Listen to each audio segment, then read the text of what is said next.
Hello, and welcome to another edition of Play Me or Fade Me. And thank you for joining us as always. Well, this is normally cashing coast to coast with Dan and Larry, but Larry's on vacation, and there's something called the Super Regionals going on in college baseball. And rarely do we have a chance to have two subject matter experts on the same show, but we have that tonight. These two guys, Toby T. Steiny from Minnesota and LWO Sports, Dan from Maryland, have absolutely mastered a sport this year. The two of them are combined to be up over 180 units year to date betting college baseball. And they bet it every single weekend. They love the sport. I talked to T. Steiny's wife. He says he watches college baseball 6 to 8 hours a day. I guess he likes the sport, that's for sure. Dan, last week, surprise, surprise, he cashed two of the biggest tickets I've ever seen in my life. He cashed a ticket on Little Rock at plus 2,200, and he cashed a ticket on St. John's at a plus 2,000. I've never done that in my life. So I am honored to have these two on to talk about the Super Regionals because college baseball last weekend was off the rails. I kept getting text messages from these guys. Number one, UCLA went down. Number two, Georgia Tech went down. And in the era of nil and the portal, how about this? Out of the 16 teams remaining, we have teams from 8 different conferences, including the little guy from the Sun Belt, the Big West, and the OVC. So it doesn't get too much better than that. But 8 great matchups on the card. T. Steiny, I'm going to lead off with you real quick. Thoughts on last weekend real quick, and thoughts about maybe the most intriguing matchup this week before we get to your pick. Last week was awesome. You had the combination of blue bloods, advancing. You had 4 seeds, you had 3 seeds, but the highlight of the weekend for me was Monday night. So I'm just going to ask everybody that's listening to this, if you haven't done it yet, go to YouTube or go to Twitter, X, whatever you want to call it. Do a search for West Virginia Country Roads Take Me Home celebration.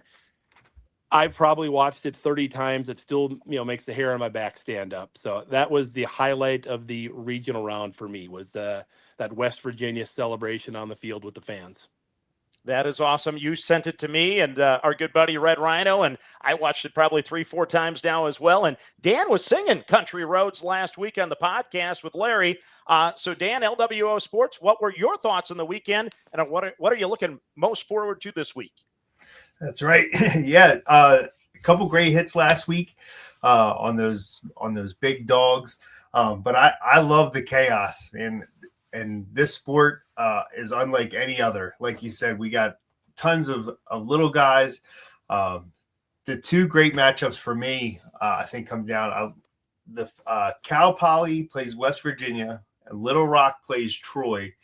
Those two matchups are going to give us 2 guaranteed first-timers to Omaha. And in that, you have a 1 seed, a 2 seed, a 3 seed, and a 4 seed. So really intriguing matchups there. And just looking forward to hopefully some more chaos this weekend. All right. Well, thank you much for that, guys. Yeah, Little Rock or Troy going to Omaha. That is something else to see. And once again, the era of nil and the portal. So, Toby, let's lead off. You get the honor, sir. I think you're up like 130 units year to date, maybe more than that. I lost track at some point. It just keeps adding up, and up. So give us your first pick for this week. Alrighty. First play, I'm going to go with the Kansas Jayhawks minus the 150 in game 1. Now, keep in mind, I did play most of these Tuesday morning, so lines, they fluctuate, but I think you can still get some 160 out there on Kansas. I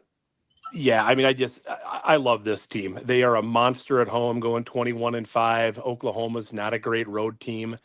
I feel Oklahoma, maybe a little high on their horse right now, coming off that big upset series win down there at Georgia Tech. So, yeah, Kansas, they're going to go with Vogele. He's been their guy the last couple of years, and he's, you're really rounding into form. A little bit of a slow start, but, what do I got scribbled down here? His last 8 starts, 54 innings, 78 strikeouts, pitched to a 3.62 ERA.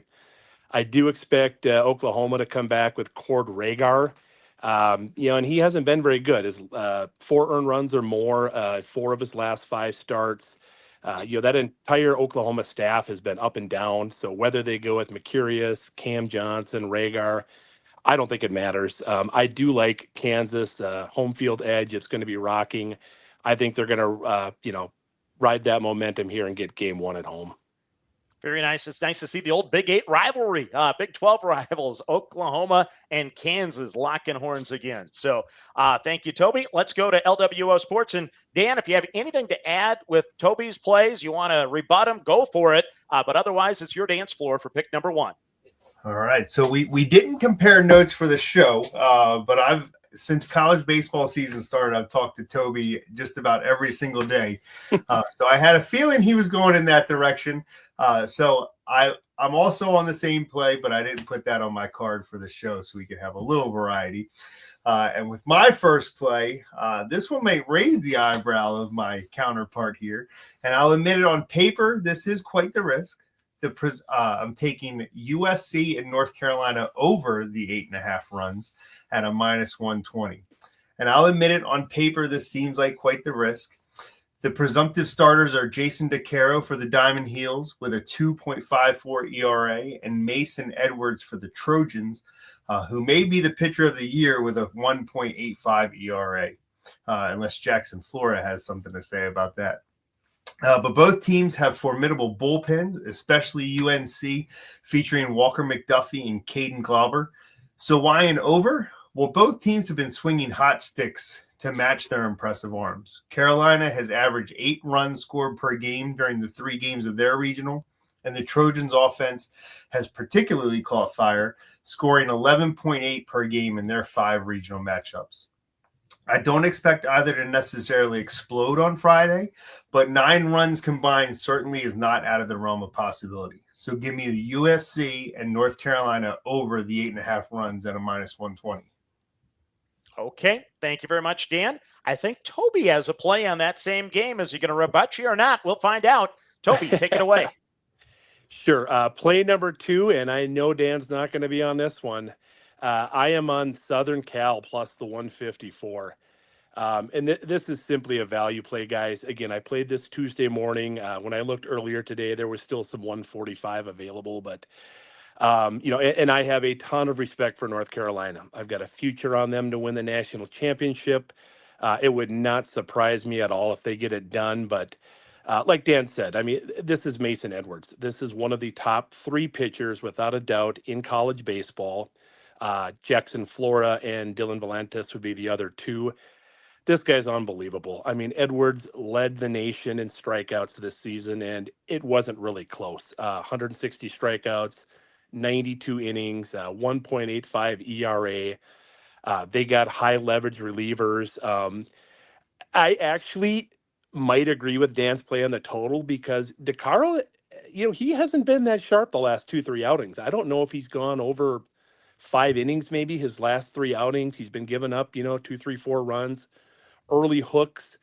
And there has been a lot of talk about USC's poor quad run record and they can't beat the good teams. But if you really dive deep, they got 5 or 6 losses, against top 20 teams by 1 run. So they have been in a lot of these games. And again, they seem to be peaking. They really impressed me going into College Station and, coming out of that loser's bracket and not really being challenged there at the end. I mean, they just ran right through Texas A&M and Texas State. So again, at this number, win or lose, you're going to give me Mason Edwards at plus 154. I will play them against any team in the country. So that's play number 2. Thank you very much, Toby. I'll be a referee between the 2 of you if need be. Back to Dan for your next pick. What do you got? So I will say that the better in me respects the play. The fan in me hopes that he's wrong, but I'll let him get game 1 if the Heels can get game 2 and 3. We can compromise there. So for my second play, I'm taking another chance, and we have one of the Big West's biggest fans on the podcast here with us. So I'm going with the Big West team and Cal Poly plus 2.5 runs at a -120. So the Mustangs will travel to Morgantown to face the Mountaineers of West Virginia, fresh off of giving us the moment of the postseason and maybe the decade. Toby referred to it with the Take Me Home singing with a packed house after toppling Kentucky in 10 innings. But that celebration may be short-lived, if just for one game. The Mountaineers do have a stable of arms led by Max Yell, Ian Korn, and Chanson Cole. But all three of them made multiple appearances, and all three topped 100 pitches last weekend to get West Virginia through the losers bracket to win their region. Poly, on the other hand, only used a total of 9 pitchers as they cruised through, sweeping the Los Angeles Regional. West Virginia is fun to watch. They're scrappy, and I do think they will end up winning the series. But for game one, give me the rested team and pitching staff with Cal Poly at +2.5 and a -120. I'll also unofficially have a little sprinkle on the money line at +235, but we'll stick to the run line for the official play. 235 is conservative for you. I'm waiting for the +2,000 plays from you, Dan. Toby, you've been a big West fan all year. Coming. Yeah, it's coming. Okay. You're up, Toby. Next pick. Well, hey, we might as well stick with it here. Yeah, there is no bigger Big West fan than me. My heart is pulling for Cal Poly. I've actually got a future on them out there preseason at 42-1 to get to Omaha. But yeah, so play number 3, I'm on a Texas, West Virginia. This is a series parlay. I do think Cal Poly is going to get a game. I don't know if it's going to be game 1 or game 2. I just cannot see them going into Morgantown, going all the way across country. I feel like West Virginia is kind of a team of destiny right now. They're scrappy, they're gritty, they've got heart, they've got frontline pitching, they've got 2 high leverage relievers, and they've got a superstar in Gavin Kelly. And they're playing at home. Cal Poly making the trip across the country, weren't really challenged in that regional. I mean, I respect them for getting out of it, but they didn't have to play UCLA. Start times are a big concern for me. They unfortunately gave them noon starts, which is 9 o'clock out on the West Coast. So if you're one of these guys that believes in circadian rhythms or body clocks, whatever you want to call it, it's not ideal. And just looking at the second leg there, I just think Texas is going to be too much. I mean, they're 1-2-3 punch, and that rotation is unbelievable. Again, they've got bullpen arms for days. The top of the order, their top 4 or 5 are as good as anybody in the country. It would not surprise me, again, if Oregon gets a game, but I just really see Texas and West Virginia both punching their tickets to Omaha. So Texas, West Virginia, series parlay -108. Okay, thank you very much, Toby. Back to you, Dan, for your next pick. All right. So I'm going with another over on Friday. I'm going to that game we mentioned a little bit ago with Little Rock and Troy, taking them over 11 runs at a -110. And this was not supposed to be the matchup we got for the Super Regionals. Little Rock, the 4 seed, shocked the world. Well, except for a certain someone that had them +2,200 to advance. They swept the Hattiesburg Regional. And the 3 seed Troy took down ACC and SEC big dogs, Miami and Florida, on their way to sweeping the Gainesville Regional. But that chaos has been the name of the game this postseason, so it's not entirely surprising. What is surprising is the line for this game being so low, as both teams have been solid offensively, but will also allow a few runs to their opponents. Of their 6 combined regional games, 5 saw 12 or more runs, and Little Rock averaged 7 themselves, while Troy averaged nearly 12. So there's 2 things I'll predict for this game. 1, the Trojans will definitely win, and 2, the over 11 will come in at a -110. Okay, thank you, Dan. I think I lost you there for a moment, but after seeing all the crooked numbers over the first weekend, I'm going to be with you on an over. I like that play. T. Stoney, back to you for your next pick. What do you got? All righty. For the next one, I'm going to give out a play. Line's not available yet, but I'm very confident that we're going to get where we need to be. I'm going to go St. John's plus the 3.5 runs on Saturday. Again, line is not available yet, but with a money line of +300 to +320, we're going to get 3.5s, and we might even have FanDuel do something crazy like a heavily weighted 4.5. But there will be 3.5s out there. I like this St. John's team. I mean, they're a team, they've really played up to their level of competition. They went 9-3 against the top of the Big East, that being Creighton, UConn, and Xavier. They lost 3 games to Kentucky earlier in the year by a total of 7 runs. They lost a good Cal Baptist team by 2 runs. They obviously blew through the Tallahassee regional, taking down Florida State. The team's got a legitimate ace in Liam O'Leary. He gives them a chance to win every single game. So, it would not surprise me if St. John's does win this game outright. I actually did put a half a unit on them at plus 400 to win this series. But again, just for the podcast sake, we're going to play it safe, and I will be on St. John's plus the 3.5 runs for game one. I love it. I watched a little St. John's baseball over the weekend from 1981. A guy by the name of Frank Viola was a pitcher back then for St. John's. Okay, Dan, LWO Sports, you're up next. What do you got? All right, for my next play, I'm taking the first game off the board Saturday morning at 11 a.m. first pitch. We're taking Auburn on the money line at a plus 102. And so for anyone who's been paying attention to Georgia for the past few weeks would tell you that I'm crazy for getting in front of the Bulldogs. That they won the SEC regular season and conference tournament crowns, swept through the Athens regional, and have done so in convincing fashion. So why am I taking the other Bulldog? Excuse me, not Auburn, Mississippi State. My apologies. So I'm taking the other Bulldogs. And, well, what is it you say, Action? It's hard to beat a team 5 times in a season. So, yes, Hail State has had a tough go versus Georgia this season, but they have been competitive. All 4 previous meetings were decided by 3 runs or less. And I expect Mississippi State to go with Thomas Valinkis on Saturday, who faced Georgia back in April, going 7.1 innings with 10 strikeouts and only allowing 2 earned runs. Georgia's stud arm Caden Aoki will either wait to go on Sunday on regular rest or move up one day to go in game 1. Either way, this will probably be Hail State's best chance at stealing a victory in Athens. So give me Mississippi State on the money line at a plus 102. There's a Dan type of pick. You got an underdog money line. Love it. Thank you much. And T. Stoney, when I hear Mississippi State, I think of our old insurance trainer in Chicago. He was the biggest Bulldog fan I knew.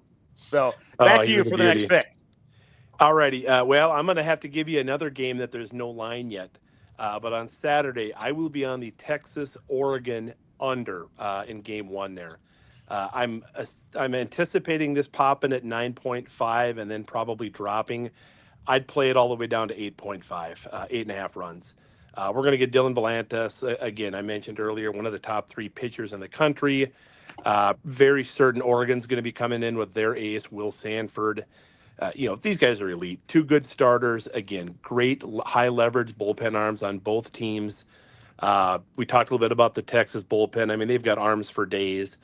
Oregon's got a guy named Tanner Bradley. I mean, he might end up being the reliever or the closer of the year in college baseball. He's got a 1.84 ERA, averages about a strikeout and a half every inning pitch. So, and again, these 2 teams, if you kind of look at their seasons, when they've played good competition, teams in the top 20, we see a lot of single-digit ball games. So I think this is my kind of baseball game. I'm expecting a pitcher's duel in Austin, first 1 to 4 wins. So I will be on the Texas-Oregon under, assuming I get at least an 8.5. Okay, very nice. There's my good pitching will beat good hitting angle. I love that one. I'll be jumping on that one with you. Dan, you're up next. What do you got?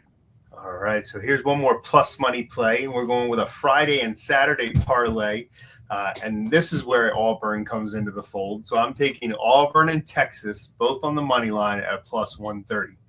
So these 2 teams had very different paths in the regionals for the SEC powers. The Longhorns blew through their host regional, outscoring opponents 41-7 in their 3 games. The Tigers, however, had to fight their way through the losers bracket, winning 4 games in 3 days after dropping the first game to 4-seed Milwaukee. Both teams are led by strong pitching. Auburn ranks number 6 in the country, and Texas number 15 in team ERA. Toby mentioned the outstanding arms from Texas. Auburn will throw Alvarez in the first game. Texas will be looking for Volantis. Both of those, I think, will get them through the first game. I also like both teams to win their series and punch their ticket to Omaha this weekend. But for this, just give me both of them to win game 1, Auburn and Texas on the money line at a plus 130. Okay, very nice. Little money line parlay there. And next up, let's go back to T. Steiny to wrap up your card. What do you got, T. Steiny? All righty. Well, I'm going to save the best for last. I'm not really a guy that usually weights units or anything, but if I had to give a best bet or a favorite play, this would be it. I'm going to double down here. I am going with the Kansas Jayhawks minus the 150 for the series. Again, I played this Tuesday morning. I think there is still some 170 available, but it is north of 200 in a lot of places. I don't understand this line. I didn't understand it Tuesday morning. I don't understand it on Thursday night. I think Kansas is still the second shortest odds amongst all the favorites. And gosh, I mean, other than maybe West Virginia, I swear to God, I feel as good about this side as any other team out there. Like I mentioned earlier, Kansas is just a monster at home, 21-5. Oklahoma's only 8-11 in true road games. Again, I think Oklahoma is being a little overvalued here just by one good weekend down in Atlanta. Prior to that, I mean, this was a Sooner team that was 4-8 their last 12 games. They had lost their last 4 SEC series. They lost their opening game in the SEC tournament to a terrible LSU team.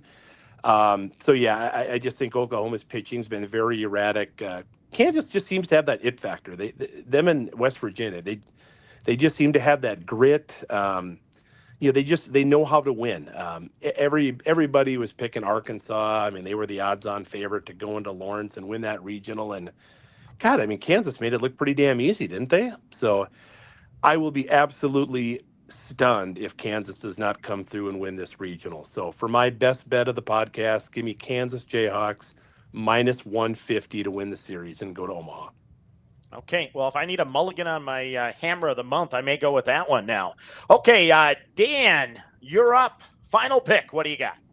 All right. So I know everybody's looking for the big play. We got St. John's to win their region at 400. Little Rock to win their region at plus 260. We could parlay those two together for a plus 1,700. I won't say whether or not I did or did not place those bets, but we're going to keep it somewhat conservative, I suppose. But we're going to have a little fun. There is on FanDuel, you can find any 4 seed to reach Omaha at a plus 126. So with these two teams, we've mentioned them before, but 2 4 seeds to reach the super regionals, which has only happened once before. We've never had 2 4 seeds reach Omaha. In fact, a 4 seed has only reached Omaha 3 times. So both of these are looking to be the 4th and possibly 5th team to reach Omaha as a 4 seed. And being 4 seed, that will lend the Cinderella title, but it's not as improbable as you might think. Little Rock's been here before. Well, not exactly this far, but they just missed the Supers last year. They forced LSU to a Game 7 before falling to the would-be champions. The Johnnies, as Toby mentioned, caught fire at the right time. They started the season 1-10, and then went on to have to right the ship during the season. They won 12 of their last 17 down the stretch. They took out all the big dogs, Xavier, Creighton, in the Big East, and then beat Creighton twice in the Big East tournament to win that tournament. I cashed regional futures on them both last week, and I'm riding with them again this weekend. So again, we're going to keep it a little conservative. We just need either of them to win the weekend, and we'll cash that at plus 126. Dan going conservative on us. He's laying up. He's not going for the par 5. What's going on? Well, I know he's going to do it behind the scenes. I have a good feeling. So, okay. Toby, why don't you recap your card one more time? I did have a typo on here. I put Texas, West Virginia moneyline parlay, but that's a series parlay. But go ahead through the rest for us. Yeah, sure. So yeah, it's right out there in front of you. We got Kansas moneyline game 1 at a 150. We got the USC Trojans game 1 at a plus 154. We do have the Texas West Virginia series parlay at a minus 108. We are going to play St. John's at the plus 3.5 when it does become available. I will be on the Texas Oregon under I'm hoping for 9.5, but I will play it down to 8.5. And again, my best bet for the podcast would be the Kansas Jayhawks for the series minus the 150. Okay, thank you, sir. And Dan, recap your card. All right, so starting off Friday, we have USC and North Carolina over the 8.5 runs at a minus 120. We have Little Rock and Troy over the 11 runs at a minus 110. Mississippi State on the money line at a plus 102. Auburn and Texas on the money line at a plus 130. Either 4 seed, either Little Rock or St. John's, to reach Omaha and win the weekend at a plus 126. And the play of the day, Cal Poly on Friday, plus 2.5 runs at a minus 120. Okay, thank you very much, Dan. Let's go back to Toby. Closing thoughts, final thoughts on this weekend for Super Regionals. Yeah, final thoughts. No, I'm just excited. Like I said, I think we've got a great combination of some blue bloods, some traditional powers with some underdogs in there. So yeah, I'm just looking forward to watching games. Yeah, just one thing I didn't mention: if you're looking for just a team to win the national championship, I do kind of like West Virginia out there. There is some plus 1,200, plus 1,300 available, and the reason I like it is just the path. Anything can happen. I'm going to be pulling for Poly. Obviously, West Virginia is a huge favorite to get through the Super. And the way it's matched up, they're going to be drawing either Little Rock or Troy in game 1 of Omaha. And again, anything can happen, but they will be a substantial favorite in that game. And, as everybody knows, I mean, it's you got to win the first game in Omaha. You drop to that loser's bracket right away, and it is, you got to play an extra game or two in a 4 or 5 day stretch. So really important to win that first game in Omaha. So just with the path there, I think there's a really good chance that you could see West Virginia sitting there at 1-0 in Omaha. So I do think just looking through the national championship futures, you got a lot of teams in there at plus 400, plus 500, plus 600. There's just not enough value in that for me, but you get down to West Virginia at plus 1,200 with the path. I kind of like that. Okay, very nice, T. Steiny. Thank you very much for joining. Dan, Dan, I'm still a little jealous of you. T. Steiny and I are, friends for years. We go back to high school together, hometown together. And ever since the two of you started text messaging over college baseball, I'm not getting enough airtime with this guy. So I can't wait for the college baseball season to get done so I get my friend back. I need more airtime with this guy. But Dan, your closing thoughts before we wrap up. Yeah, I tell you, I have had a blast getting to know Toby and talking baseball with him all season. And this is, we talked about it in our season preview show to kick off the season. This is an awesome sport, even if you're not betting on it, just to watch. If you enjoy baseball, this is its purest form. If you love chaos, tournament time, we essentially have, everybody loves when the 2 16 seeds knocked off the ones in the basketball tournament. Well, we essentially have 2 16 seeds in the same Sweet 16 in baseball. So, if you haven't tuned into college baseball, if you like baseball, throw it on this weekend. There's sure to be more chaos. That 4-letter network offers a cool thing too with their squeeze play. Where they bounce around the 3-4 different games that are on at the same time, which is perfect for my ADHD brain. Keeps me going all day. But yeah, tune in. It's going to be must-see TV all weekend, and looking forward to it. Well, good deal, guys. Thank you for the passion you guys have brought to college baseball on the Discord and on this show as well. And congratulations on a fantastic year for the both of you. It's one thing to follow a sport, but to bet with the frequency and the volume that you guys have and have had the success over the full body of work that you've had this year, tremendous, tremendous accomplishment to both of you. Honored to have you on the show, and let the chaos continue. And if you like college athletics once again, and you like the little guy, once again, you have teams from the Sun Belt, Big West, and OVC still playing baseball this weekend. I can't wait to watch it, and hopefully we get a Cinderella story. But thank you again to those guys. Until we meet again, everyone out there, manage that bankroll. Don't chase money. Have fun, and let's cash some tickets together. Good luck, everyone.